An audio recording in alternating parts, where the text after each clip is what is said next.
Hello आणि नमस्कार, कसे आहात सगळे? तर बघा, लास्ट लेक्चरमध्ये आपण बघितलं होतं लॉज ऑफ मोशन. याच्यामध्ये कुठं ना कुठं आपण बघितलं होतं की लॉज ऑफ मोशनचा जो सायंटिस्ट होते किंवा जो शोध लावला ते होते तुमचे आयझॅक न्यूटन. त्यांच्याबद्दल आपण बघितलं होतं.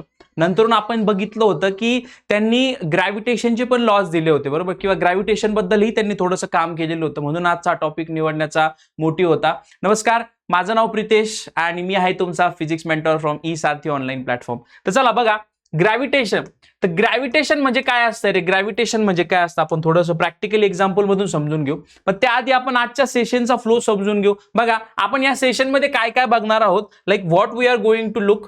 Lodge of gravitation, inverse square law, acceleration due to gravity, free fall म्हणजे काय, वेटलेसनेस म्हणजे काय, आर्टिफिशियल सॅटेलाइट म्हणजे काय, मास आणि वेट यांच्यातलं डिफरन्स समजून घेणार आहोत. आणि नंतरून लास्टला आपण काय बघणार आहोत, एक क्विक रिकॅप किंवा एक क्विक रिव्हिजन. त्याच्यामध्ये आपण एमसीक्यूज बद्दल बोलणार आहोत. ठीक आहे. तर बघा, याच्यामध्ये काय दिसतंय रे तुम्हाला? याच्यामध्ये काय दिसतंय? प्लॅनेट आहेत जे की ऑर्बिट भोवती फिरत आहेत. तुमचा ॲस्ट्रोनॉट एक सूट आहे, स्पेस सूट आहे, त्याला त्याच्या आतमध्ये ॲस्ट्रोनॉट आहे जो की स्पेसमध्ये दाखवलाय, आणि object falls to the ground.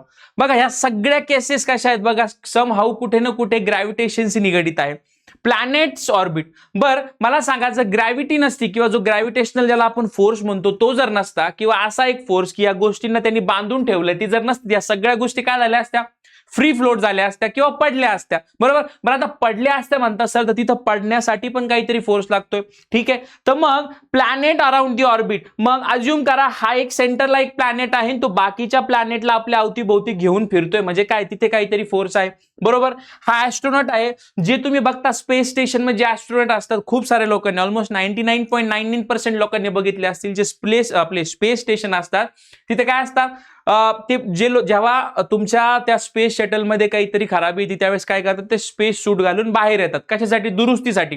मग बघा, ते फ्लोट करतात, है ना, ते फ्लोट करतात, बरोबर. तिथे काय तुमचा ग्रॅव्हिटेशनल फोर्स असतो, है ना. मग जे ऍपल जे पडलं, जे आपण मोशन मध्ये बघितलं, ते ऍपल जे पडलं ते खालीच का पडलं, ते उडून वरती का नाही गेलं, या सगळ्या गोष्टी कशाच्या रिलेटेड आहेत? तुमच्या ग्रॅव्हिटेशनच्या रिलेटेड. तर बघा, पहिला जो टॉपिक आहे असणार आहे आपला, किंवा जो टॉपिक आहे तो असणार आहे तुमचा Newton's universal law of gravitation. काय सांगतो बघा लॉ, तुमचा लॉ काय सांगतो रे? बघा, every particle in the universe, याला खूप ध्यान देऊन, लक्ष देऊन बघा. Every particle in the universe attracts every other particle with a force directly proportional to the product of their masses and inversely proportional to square of distance between them. बघा, याला जर मला समजून घ्यायचं असेल तर बघा, मी कसं समजून घेईल रे? मला जर याला समजून घ्यायचं असेल तर मी काय करेल? ठीक आहे, अज्युम करा दोन पार्टिकल आहे. ठीक आहे, दोन पार्टिकल आहे, एक पार्टिकल हा आहे, एक पार्टिकल हा आहे, बरोबर. दोन पार्टिकल आहे, त्यांचे जर मी मास चेक केले, त्यांची मी मास घेतलाय, एकाचा मी मास घेतलाय m1, एकाचा मास घेतलाय मी m2. ठीक आहे, यांचा एरिया घेतलाय a1, याचा एरिया घेतलाय a2. यांच्यातलं डिस्टन्स जर मी काढलं तर डिस्टन्स मी काही घेऊ शकतो, त्याला मी घेतलंय r. काय म्हणतायत की ते दोन्ही पार्टिकल आपापसात काय करतात? फोर्स अप्लाय करताय, बरोबर. मग यांनी इकडे फोर्स अप्लाय केला तुमचा F1, यांनी इकडे फोर्स अप्लाय केला तुमचा F2. बर, मग आता मला काय म्हणायचंय की every particle in the universe attracts every other particle with a force directly proportional to the product of their masses. Directly proportional to product of their masses. मग कसं लिहिता येईल मला? F is equals to G m1 upon r, m1 m2 upon r square. बर, जी बद्दल मी सांगतो, पहिला आपण स्टेटमेंट समजून घेऊ, त्याच्याकडे लक्ष नका देऊ. ठीक आहे, F कसा आहे तुमचा जो फोर्स आहे तो कसा आहे? Directly proportional to the product of masses. Product म्हणजे काय? दोन गोष्टींचं multiplication. So directly proportional to product of masses. Mass काय घेतला तुम्ही डायग्राम मध्ये? m1 m2. आणि इनव्हर्सली प्रोपोर्शनल टू डिस्टन्सचा स्क्वेअर. इनव्हर्सली प्रोपोर्शनल टू डिस्टन्सचा स्क्वेअर. बर, मग आता बघा, हा जो आहे डायरेक्टली प्रोपोर्शनल, याला जर मला काढायचा असेल इक्वेशन मधून तर मी काय सबस्टिट्यूट करतोय रे? एक कॉन्स्टंट सबस्टिट्यूट करेल, त्याला मी काय म्हणल? जी. त्याला मी काय म्हणल? Gravitational constant. तो जो कॅपिटल जी आहे त्याला आपण कायम लक्षात ठेवा, त्याला आपण काय म्हणणार रे? Gravitational constant. ठीक आहे सर, इथपर्यंत समजलं. मग जो तुमचा फॉर्म्युला बनून जो आला ऍट दी एंड, तो काय आहे तुमचा? F is equals to G into m1 m2 upon r square. हा जो G आहे कॅपिटल G, याला मी काय म्हणतोय रे? Gravitational constant. आणि ग्रॅव्हिटेशनल कॉन्स्टंटची एक व्हॅल्यू जी फिक्स असते ती काय आहे तुमची? 6.67 इंटू 10⁻⁻11 न्यूटन मीटर स्क्वेअर पर केजी स्क्वेअर. 6.67 ही व्हॅल्यू कायम लक्षात असू द्या. याला इम्पॉर्टंट स्टार मार्क करा, कारण की तुम्हाला सपोज न्यूमेरिकल मध्ये रिक्वायर्ड नाही की दरवेळेस ती व्हॅल्यू देतील. जर नाही दिली तर तुम्हाला ती लक्षात असली पाहिजे. 6.67 इंटू 10⁻⁻11 न्यूटन मीटर स्क्वेअर पर केजी स्क्वेअर. ठीक आहे. जीचा जो एसआय युनिट आहे तो पण मी सांगितला आहे, तो न्यूटन मीटर स्क्वेअर पर केजी स्क्वेअर. ठीक आहे. याला जर सीजीएस युनिट मध्ये करायचा असेल तर न्यूटनचा सीजीएस युनिट काय असतो त्याला दुसरं डाईन म्हणतो. मीटरला मी काय घेईल, सेंटीमीटर घेईल, आणि केजीला काय घेईल मी, ग्रॅम्स मध्ये घेईल. ठीक आहे. चलो इथपर्यंत समजलं. बर, याचे जे युनिट्स आणि डायमेन्शन्स मी खाली पण मेन्शन केलेत बघा. फोर्सला मी काय म्हणन न्यूटन मध्ये टाकतो, आणि एसआय युनिट ऑफ जी ज्याला आपण ग्रॅव्हिटेशनल कॉन्स्टंट त्याचा हा आहे. डायमेन्शनल फॉर्म्युला लक्षात ठेवा जो आहे तुमचा m⁻⁻1 L⁻³ T⁻². तर Newton's universal law of gravitation परत एकदा समजून घेऊ. जे दोन पार्टिकल आहे मासेस ते आपापसात फोर्स अप्लाय करतात, पण कसे, directly proportional to product of their masses आणि inversely proportional to distance square. Inversely proportional to distance square हा होता तुमचा Newton's universal law of gravitation. Newton's universal law of gravitation. बर, नंतर आपण बघू concept of inverse square law. मग याच्यात काहीच नाहीये, याच्यात फक्त एक लाईन, या स्लाइड मध्ये एक लाईन लक्षात घेण्यासारखी आहे की the gravitational force between two masses m1 and m2 is given by.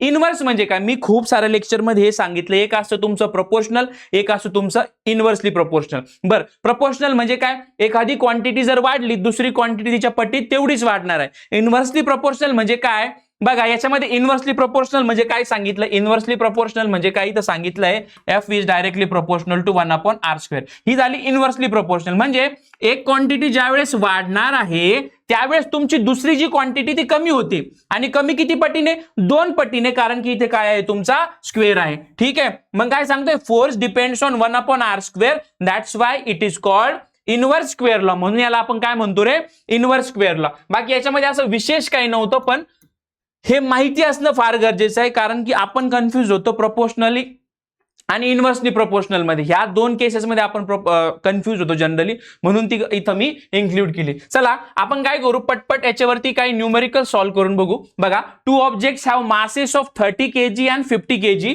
And they are separated by a distance of 4 metre. काय दिलाय तुमचा m1 काय दिलाय 30 kg दिलाय, m2 काय दिलाय 50 kg दिलाय, बरोबर, आणि डिस्टन्स काय दिलंय तुमचं 4 मीटर दिले. माझ्याकडे फॉर्म्युला आहे का रे, माझ्याकडे फॉर्म्युला आहे का, फॉर्म्युला काय आहे, f = g m1 m2 upon r². बरोबर, माझ्याकडे सगळ्या व्हॅल्यूज आहे. कोणकोणत्या व्हॅल्यूज आहे माझ्याकडे, g ची व्हॅल्यू काय आहे 6.67 इंटू 10⁻⁻11. नंतरून माझ्याकडे 30 ची व्हॅल्यू म्हणजे m1 ची व्हॅल्यू आहे, माझ्याकडे m2 ची व्हॅल्यू आहे, आणि याला काय करतोय मी मीटर स्क्वेअर मध्ये टाकतोय. हे कॅल्क्युलेट करा. याच्यातून जे तुमचं आन्सर येईल ते तुमचं काय असणार आहे, ग्रॅव्हिटेशनल फोर्स असणार आहे. तो काय असणार आहे तुमचा ग्रॅव्हिटेशनल फोर्स असणार आहे.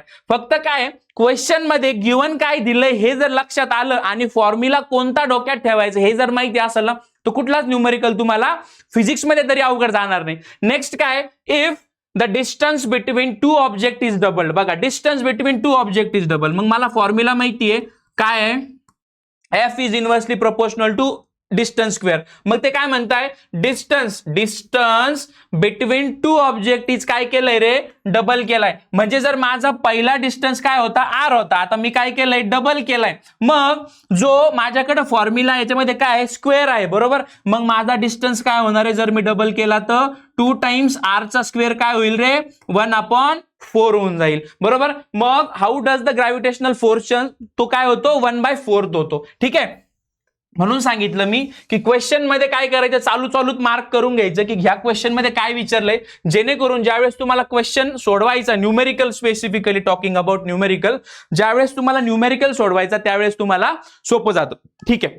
Calculate the gravitational force between the earth and moon. ठीक आहे. ग्रॅव्हिटेशनल फोर्स कॅल्क्युलेट करायचा आहे मला बिटवीन अर्थ आणि मून. माझ्याकडे फॉर्म्युला तोंडपाठ आहे, तो काय आहे तुमचा, f = g मास ऑफ अर्थ अँड मास ऑफ मून. कारण की इथं काय दिलंय, फोर्स काढायचा आपल्याला 2 ऑब्जेक्ट मध्ये. मग पहिला ऑब्जेक्ट काय झाला तुमचा अर्थ झाला आणि दुसरा मून झाला. म्हणून मी काय केलं, इनिशियल वापरले मास ऑफ अर्थ आणि तुमचा आहे mass of moon upon R square. ठीक आहे. बर, आता मास ऑफ अर्थ आणि मास ऑफ काय रे मून ह्या फिक्स्ड व्हॅल्यू आहे बरोबर. मग ह्या व्हॅल्यूज पण तुम्हाला पाठ पाहिजे.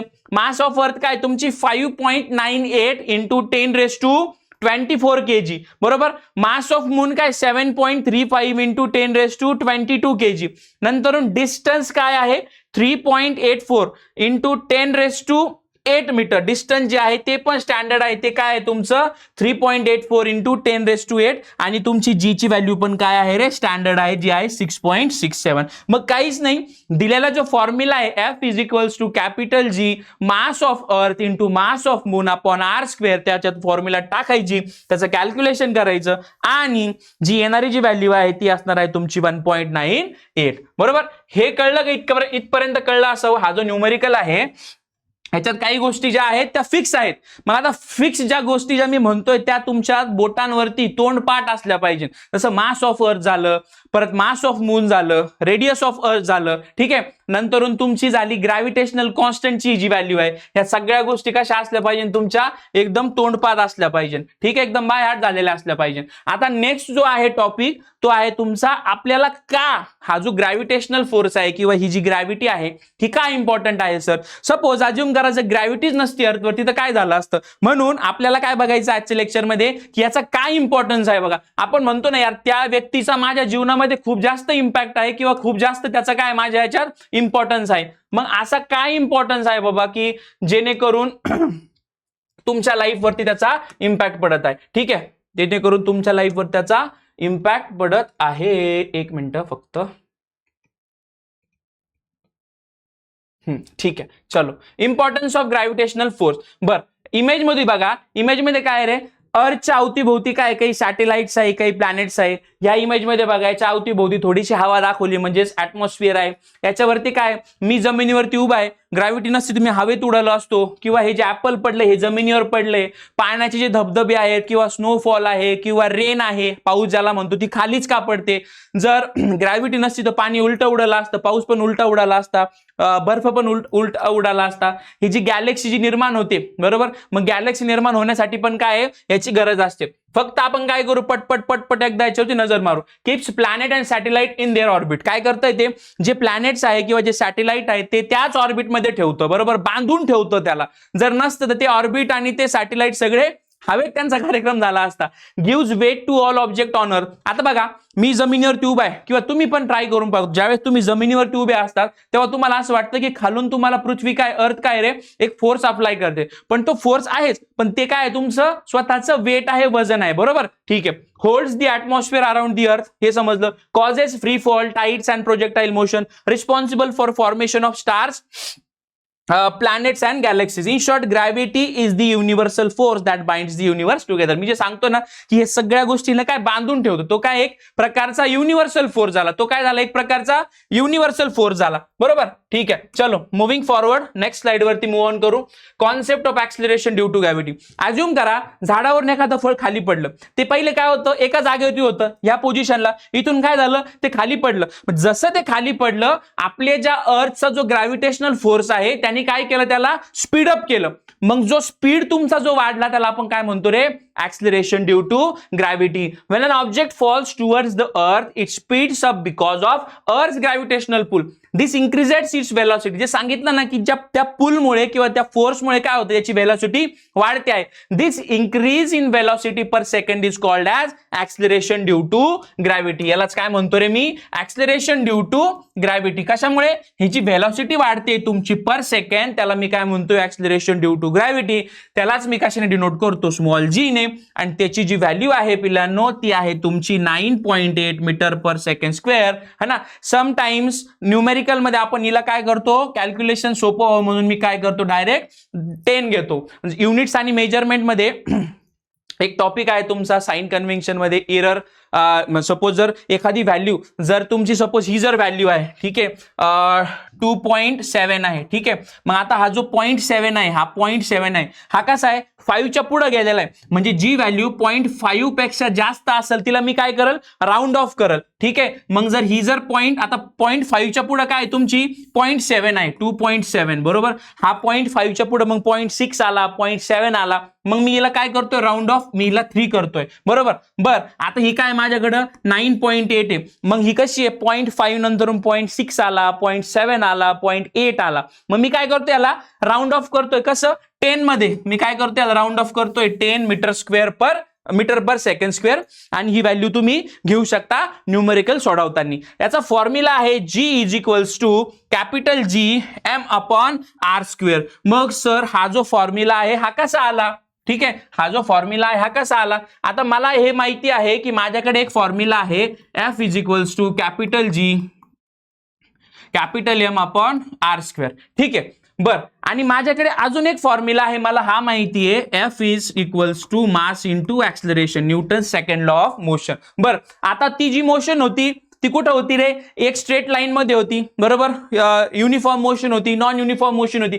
आता इकडे काय आपण ग्रॅव्हिटेशन मध्ये डील करतोय, म्हणून जिथे पण तुमचा ए येईल ऍक्सलरेशन, आता आपल्याकडे मोशन मध्ये आपण फक्त त्याला ऍक्सलरेशन म्हणायचं, इकडे काय म्हणतोय आपण ऍक्सलरेशन ड्यू टू ग्रॅव्हिटी. म्हणून ह्या ए ला काय करतोय मी, ह्या ए ला काय करतोय रिप्लेस करतोय, ह्या ए ला रिप्लेस करतोय मी स्मॉल जी ने बरोबर. आता माझ्याकडे एफ ची व्हॅल्यू आहे ती इथं पुट करा, मग काय येते तुमची जी capital M small m upon R square is equals to m into small g. M ला एम कटला आणि ही जी तुमची व्हॅल्यू आली small g is equals to capital G capital M into r square. ठीक आहे चलो, मग हे कळलं तुम्हाला, इथपर्यंत कळलं हा फॉर्म्युला कसा आला, कसा डिराईव्ह केला. आणि याला काय बघा, जी काय तुमचा ग्रॅव्हिटेशनल कॉन्स्टंट, ठीक आहे, mass of earth capital M घेतलाय मी. आता बघा काही एक्झाम्पल मध्ये मी स्मॉल एम घेतला होता, काही एक्झाम्पल मध्ये मी कॅपिटल एम घेतला होता. स्मॉल एम कधी घेतो मी, ज्या वेळेस मी ऑब्जेक्ट बद्दल डील करतोय, जे की छोटे छोटे ऑब्जेक्ट आहे.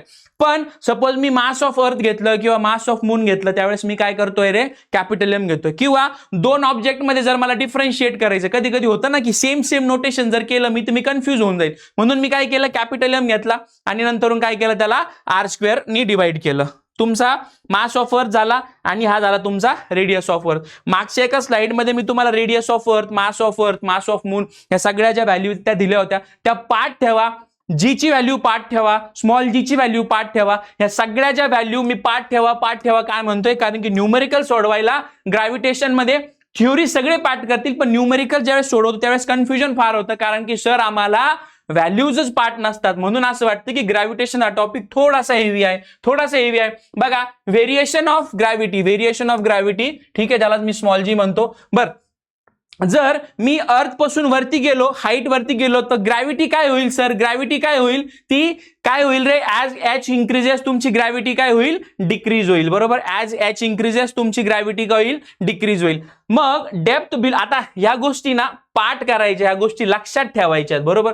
जर मी हाईट वरती गेलो तर तुमची ग्रॅव्हिटी कमी होईल, जर मी डेप्थ वरती गेलो, खाली गेलो तरी पण कमी होईल. आता लॅटिट्यूड म्हणजे आपण काय करू, पोल्स वरती केस अज्युम करू. बघा पृथ्वीवरती काय दोन टोक आहेत बरोबर, पृथ्वीवरती काय दोन टोक आहे, एक हे टोक आणि एक हे टोक. बर टोक काय म्हणतोय मी, त्यालाच काय म्हणतो आपण थोडंसं टेक्निकल भाषेमध्ये काय म्हणू आपण, त्याला पोल्स म्हणू. ठीक आहे, पोल्स, ठीक आहे, हा पोल झाला. आणि इथून जी लाईन जाते तिला मी काय म्हणतोय, इक्वेटर म्हणतोय बरोबर. कायम लक्षात ठेवा, जो तुमचा जी असणार आहे तो मॅक्झिमम असणार आहे पोल वरती आणि मिनिमम असणार आहे तुमच्या इक्वेटर वरती. मॅक्झिमम असणार आहे तुमच्या पोल वरती आणि मिनिमम असणार आहे तुमच्या इक्वेटर वरती. मग सर तुम्ही असं का म्हणताय हो, मी तुम्हाला सांगतो. ठीक आहे चलो, बघा इथं लक्ष द्या.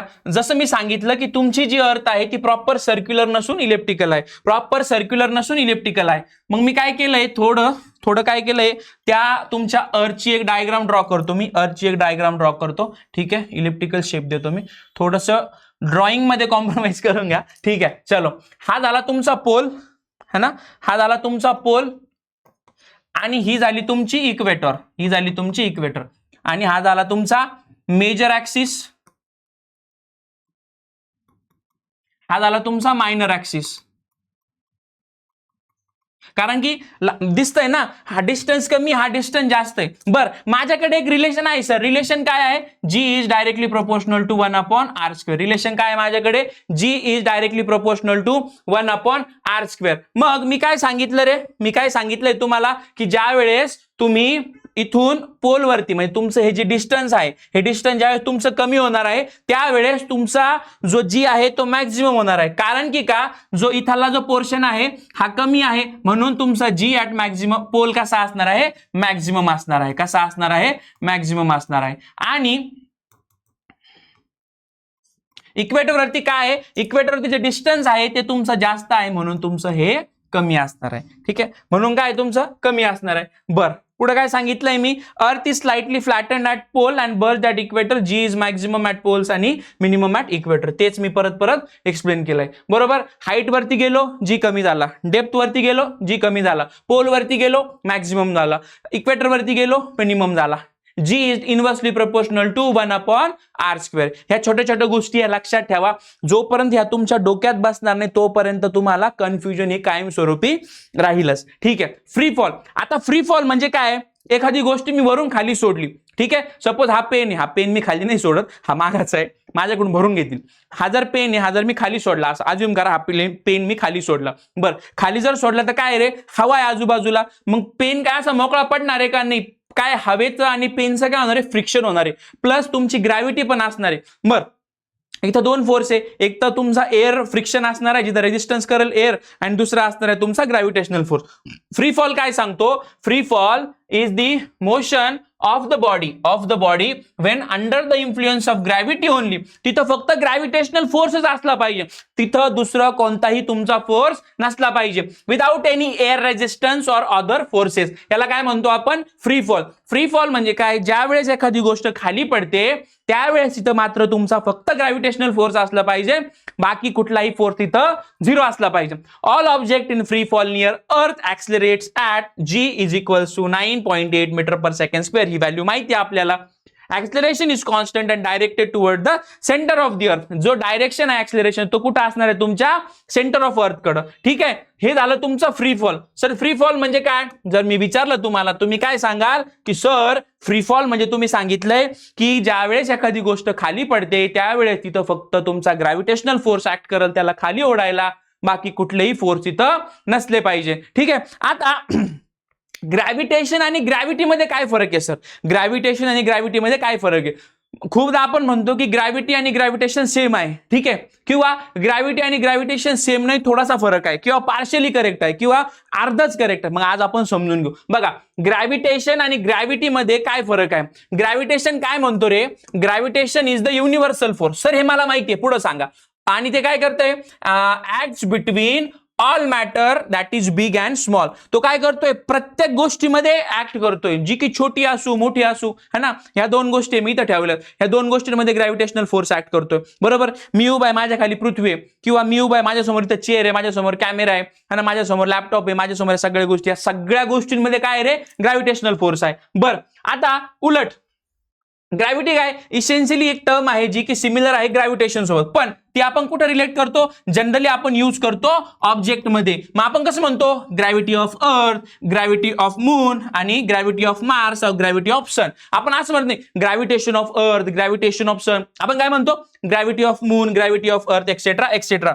It represents the gravitational force exerted by an object. तो काय करतो, रिप्रेझेंट करतो फोर्स. कोणता फोर्स, ग्रॅव्हिटेशनल फोर्स, जो की ऑब्जेक्ट त्याच्यावरती एक्झर्ट करतो. Gravitation is well approximately by Newton's law of universal gravitation. ह्या गोष्टी काही महत्वाच्या नाही, फक्त ग्रॅव्हिटेशन काय युनिव्हर्सल फोर्स आहे जो की प्रत्येक छोट्या मोठ्या गोष्टीमध्ये आपण अप्लाय करतो, आणि ग्रॅव्हिटी ही टर्म जी आहे ती स्पेसिफिकली आपण कुठे यूज करतो, ऑब्जेक्ट ज्यावेळेस असेल त्यावेळेस आपण काय करतो, तिला यूज करतो. ठीक आहे, समजलंय. ठीक आहे, चलो आता motion equation for body under gravity. ज्यावेळेस आपण मोशन शिकू, ऍक्च्युअली मागच्या मोशन मध्ये तो पार्ट स्किप झालेला आहे कारण आपलं एक फुल फ्लेजेड लेक्चर येईल मोशनचं, त्या तिथं मी तुम्हाला जे इक्वेशन आहे ते समजून सांगतो. फक्त लक्षात असू द्या, v is equals to U plus A T, S is equals to U T plus half A T square, V square is equals to U square plus twice S. हे आपण बघितलेले 8वी 9वी 10वी मध्ये आपण बघितलेले मोशन मध्ये, लिनियर मोशन आणि uniform motion, non uniform motion. फक्त त्याला आपण काय करतोय, थोडंसं रिवाइज करूया पटपट पटपट. ठीक आहे, मग आता माझ्याकडे हे काय आहे, जनरल इक्वेशन ऑफ मोशन आहे. बरोबर, जनरल इक्वेशन ऑफ मोशन आहे. यात मी काय करतोय, जनरल इक्वेशन ऑफ मोशन मध्ये जर मला रिलेट करायचं असं equation of motion for freely falling bodies, आणि किंवा जी गोष्ट वरून खाली पडते मोकळी है ना जमिनीवरती, किंवा जी गोष्ट मी वरून खाली म्हणजे खालून वर फेकतोय ती गोष्ट, मग सर तिथं चेंज होईल का हो? जे मोशनची जी तुमची इक्वेशन आहे, हो ऑफकोर्स तिथे पण चेंज होईल. कसे चेंज होतील बघा, माझ्याकडे हा जो फॉर्म्युला आहे v = u + at, त्यात काय करेल मी, जिथं कुठं a येईल, जिथं कुठं a येईल, जिथं कुठं येईल तिथं सगळीकडे मी काय करेल, g ने रिप्लेस करेल, g ने रिप्लेस करेल, g ने रिप्लेस करेल. बर, अजून एक मेजर चेंज काय सर, जर बॉडी फॉल होते वरून खाली फॉलो होतीये, तिथं मी काय प्लस यूज करेन, प्लस यूज करेन, प्लस यूज करेन. जर बॉडी खालून वरती मी फेकतो, तिथं काय यूज करेल मी, मायनस यूज करेल, मायनस यूज करेल, मायनस यूज करेल. आणि ए च्या जागी मी जी रिप्लेस करेन. बघा एक फॉर्म्युला होता मागाचा, जो होता F = ma, मी तिथं रिप्लेस केलं होतं m × g. हे सोपं आहे. फक्त काय लक्षात काय ठेवायचं बघा, ही जी ट्रिक आहे ती पटकन मी समजून सांगतो कसं लक्षात ठेवायचं. मोशन मध्ये आणि ग्रॅव्हिटेशन मध्ये फरक काय, ऍक्सिलरेशन तुमचा कन्वर्ट होतो ऍक्सिलरेशन ड्यू टू ग्रॅव्हिटी, म्हणजेच ए ला रिप्लेस करताय तुम्ही जी नी, हे झालं इथंच बाकी सगळे इक्वेशन सेम राहतील. प्लस जर तुमची बॉडी वरून खाली फॉल होते, म्हणजे वरतून खाली येते, तिथं तुम्ही काय प्लस साइन यूज कराल, प्लस साइन यूज कराल. आणि जिथं तुमची बॉडी खालून वर फेकतोय तुम्ही, तिथं काय यूज कराल तुम्ही, मायनस साइन यूज कराल. मास आणि वेट बद्दल समजून घेऊ, आहे का, मास आणि वेट. बर, मास म्हणजे काय की तुमच्या त्या मॅटरमध्ये किंवा तुमच्या बॉडीमध्ये किती अमाऊंट ऑफ मॅटर प्रेझेंट आहे, किती अमाऊंट ऑफ मॅटर प्रेझेंट, त्यालाच आपण ॲटम्स म्हणतो. ठीक आहे. आता बघा ॲटम्स कसे त्या बॉडीमधले फिक्स आहेत, ते चेंज होत नाही, म्हणून तुमचा मास पण फिक्स असतो, तो कधी चेंज होत नाही. बर, वेट काय, force exerted by gravity on the body. Weight = मी काय म्हणतो, वजन. Weight = m × g. मोशन मध्ये मी सांगितलं होतं वेटचा जो फॉर्म्युला आहे तो काय आहे तुमचा, वेट = m × g. ठीक आहे. हा झाला मास, वेट झाला, वेट = mg. याला मी घेतो न्यूटन मध्ये. रिकॉल करू फक्त, मासने डिनोट करतोय, वेट आहे, ठीक आहे, किलोग्राम, मास किलोग्राम मध्ये मोजतोय, याला मी न्यूटन मध्ये देतोय. Does not depend on location, ठीक आहे, सेम असतो म्हणून लोकेशनवर डिपेंड करत नाही, हा व्हॅरी होतो. एक स्लाइड आपण आता बघितली, व्हॅरिएशन ऑफ ग्रॅव्हिटी, त्यालाच मी जी म्हणलो होतो, ते इथं आले. ठीक आहे, इथं m येऊन जाईल, इथं तुमचा W = मास इंटू ग्रॅव्हिटी. ही कशी आहे, स्केलर क्वांटिटी, याला फक्त मॅग्निट्यूड आहे, डायरेक्शन नाही आहे. वेक्टर क्वांटिटी, कोणत्या दिशेने येतोय, खालून वर जातोय की वरून खाली येतोय, डायरेक्शन कशी तुमची डिफाईन्ड आहे, म्हणून याला काय म्हणतोय मी, vector quantity. Changes with place, does not changes, हे फिक्स राहत आहे, हा चेंज होतोय. अर्थ वरती वेगळा असतो, मून वरती वेगळा असतो, बरोबर, अर्थ वरती वेगळा असतो आणि मून वरती वेगळा असतो. ठीक आहे, चलो आगे. Weight on earth versus moon. आता एक लक्षात ठेवा, पटपट रिवाइज करू किंवा मी पटपट तुम्हाला सांगतो. जो तुमचा मून वरती जो तुमचा वेट असणार आहे, तो असणार आहे तुमचा 1/6 × वेट ऑन अर्थ. 1/6. आता याचं खूप मोठं डेरिवेशन आहे, जसं मी स्टार्टिंगला सांगितलं, एक लेक्चर मी फुल फ्लेजेड आणल, ठीक आहे, परत एकदा त्याच्यामध्ये एकदम टॉप टू बॉटम जेवढे पण डेरिवेशन आहे, फक्त डेरिवेशन ते एक्सप्लेन करेल मी. आता फक्त थोडंसं समजून घेऊ आपण, थोडंसं समजून घेऊ किंवा डोक्यात ठेवा. तुम्हाला याची व्हॅल्यू माहिती 9.8 आहे, याची ऑन मून असणार आहे 1.62 मीटर पण. आता ही व्हॅल्यू नवीन आहे, हिला पण डोक्यात ठेवा, हिला पण डोक्यात ठेवा आणि हिला तर डोक्यातच ठेवा. ठीक आहे. वेट कसा असणार आहे तुमचं, ऑन अर्थ हायर असणार आहे, ऑन मून लोअर असणार आहे. लोअर का बरं, कारण की जे मी तुम्हाला सांगितलं, weight on moon is 1/6 of weight on earth. मग ज्यावेळेस तुम्ही वरती जाणार आहे त्यावेळेस तुम्हाला हलकं फील होणार आहे, हलकं फील होणार आहे, कारण तुमचं वजनाला काय 6 भाग जाणार आहे. 6 भाग झाला म्हणजे काय, ते वजन अजून कमी होणार आहे, बरोबर, म्हणून तुम्हाला काय हलकं फील होतं. Effect of mass, weight depends on mass, weight depends on mass. ठीक आहे.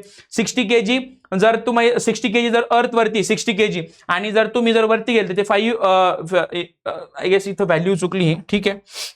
नंतर 60 kg जर आहे तर वरती गेले, तुम्ही जर वरती गेले तर 97 न्यूटन होऊन जाईल. ठीक आहे, 97 न्यूटन होऊन जाईल. ठीक आहे. चलो, मी काय सांगितलं आता, काय सांगितलं मी तुम्हाला, वरती गेल्यानंतर म्हणजेच मून वरती गेल्यावरती तुमचा जो वेट आहे तो 1/6 होणार आहे, कशाच्या, वेट ऑफ अर्थच्या. ठीक आहे. Kepler's law of planetary motion आहे, नंतर नाही तुमचं ह्या ज्या इमेजेस आहे, Kepler second law of planetary motion, Kepler third law of planetary motion, weightlessness आहे, नंतर आर्टिफिशियल सॅटेलाइट आहे, बेसिक इंट्रो आहे, यूज ऑफ आर्टिफिशियल सॅटेलाइट आहे, कन्सेप्च्युअल क्वेश्चन्स, नंतर हा तुमचा जो MCQ वाला पार्ट आहे हा पण एक, याच्यानंतर नेक्स्ट जो आहे ग्रॅव्हिटेशन पार्ट 2, तिथं मी तुम्हाला एक्सप्लेन करणार आहे. थांबूया आतापर्यंत इथेच. आय गेस ज्या कॉन्सेप्ट मी ज्या शिकवल्या आहेत त्या खूप सोप्या आहेत. अगेन आय विल रिपीट की ज्या व्हॅल्यूज मी तुम्हाला सांगितल्या आहेत, ज्यावेळेस आपण याच्यावरती वर्कशीट अपलोड करू, ज्याच्यावरती न्यूमेरिकल्स राहतील ते तुम्हाला आले पाहिजे, म्हणून ते व्हॅल्यूज खूप इम्पॉर्टंट आहे. ठीक आहे, थांबूया आपण. Stay safe, stay happy, stay bless. Thank you, tata, bye bye.